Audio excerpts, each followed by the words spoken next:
Lemon custard pie. It was one of Honest Abe's favorites, and today Howard shows us how to make his version of Lincoln's lemon custard pie as the Mr. Food Test Kitchen wraps up its tour of D.C.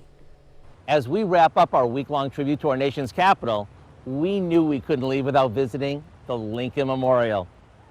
I was in such awe as I stood toe-to-toe with a replica of our 16th president.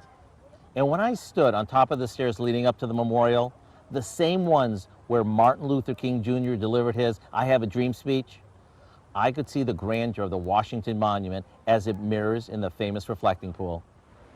Being there was so inspiring, I knew I needed to highlight one of Honest Abe's favorites. So, after doing a bit of fact-finding, we discovered that President Lincoln's favorite dessert was one that hotel keeper Nancy Breadlove made for him. It was a rich lemon custard pie smothered with toasted meringue. To get the recipe for this presidential classic, head over to our website and look for Lincoln's Lemon Custard Pie. What a week it's been. I hope you had as much fun as we did as we toured and ate our way from one end of the Capitol to the other. I'm Howard in the Mr. Food Test Kitchen, where today we found a memorable way for you to say, "Ooh, it's so good." Well, you can find this recipe along with a lot more good food from the Mr. Food Test Kitchen online. Just go to our website at KOAMnewsnow.com.